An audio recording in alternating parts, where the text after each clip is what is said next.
And this next note here comes in from Jason Hunt and the Tan Man, who let me know that Famebit was purchased by Google. And if you haven't been following me all that long, you've probably seen me do rather long disclaimers on my videos before every review. And the reason I do that is actually because of Famebit. And what happened about a year and a half ago was that they had offered me the Ring doorbell for free, along with a check for $250 to review that doorbell, and I turned it down because I said I don't do reviews for money, first of all, and I certainly don't guarantee positive reviews. And when I told the representative from Famebit that had reached out to me on this product, she wrote back and said that, oh, well, this would need to be a positive review. In other words, they expected every review that they were paying for to be positive, and I just said, no way, I'm not doing this, and I am out. But what I had done later is actually purchase the doorbell. This was back in January of this year, and I reviewed it, but at the beginning of the review, I had said what had happened prior between Famebit, Ring, and me, because I felt it was appropriate, having disclosed this to the viewership when it happened, that I had turned this offer down.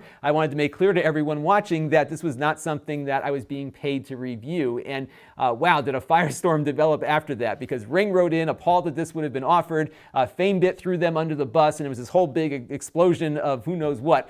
You can see down below in the video description in that master playlist, I did a whole long video about everything that transpired there. So it looks like Google has purchased the Famebit agency, which I think is actually a good thing. I'm sad that bad people are going to be cashing out with this, but nonetheless, I think it will improve the platform, because Google will certainly be a better steward of appropriate disclosures than Famebit ever was. And I think from Google's perspective, they're trying to find ways to earn more money with this platform they have, because another speculation of mine is that I think there is more money being made on the platform that doesn't go through Google than what actually does go through Google. So of course, Google sells ads on the YouTube platform. Those are the ads that you see in the pre-rolls and the mid-rolls and all that stuff. But there's a lot of other side deals that are getting made all the time between creators and brands. And Famebit was one organization that was trying to automate that process of allowing brands to connect directly with creators and having native advertising. In other words, in the middle of the video, someone might say, hey, buy this iPhone.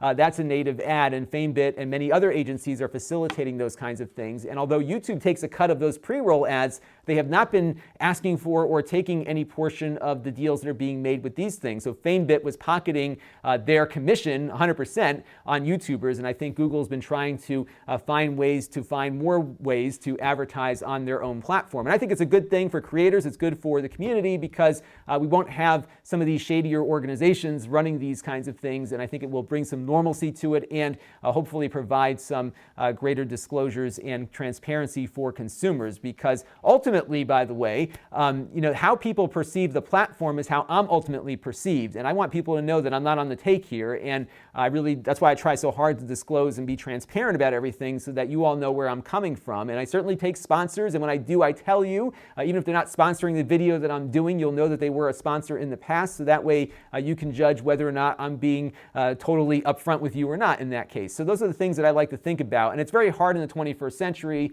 to be a salesperson and the talent and the journalist here, but that's the reality given the economics of the modern video era. Now, I wrote a whole bunch of stuff on my Facebook page. You can check that out at lon.tv/Famebit, and that video that really goes through the whole process is also there, so definitely check that out. Now, I did want to point out one thing in this Famebit debacle that I haven't covered before, and that is FTC guidelines related to Famebit's terms of service for creators. Now, back in October of 2015, just a month or two before our whole big debacle blew up, there were zero references to FTC guidelines within the Famebit terms of service. Now, we had our thing happen in January, which of course got a lot of attention. And then by today, if I look on their website now with their terms of service, there are no less than 10 FTC references within their terms of services for creators. So I don't know what happened in between now and then, but clearly something changed within their organization, and they suddenly got a lot more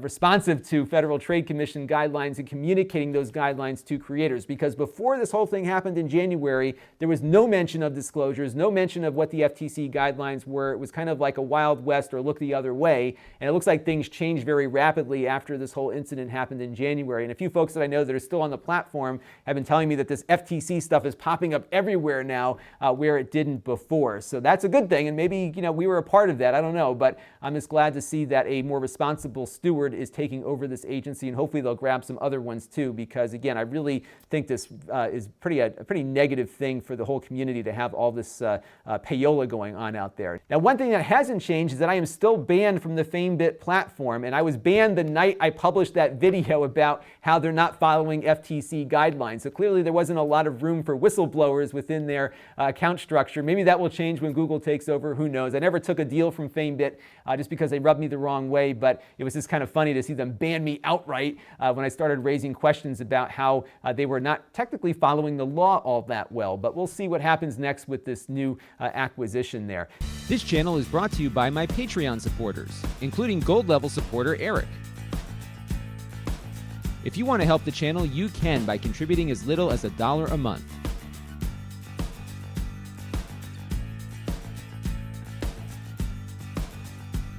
Head over to lon.tv/Patreon to learn more.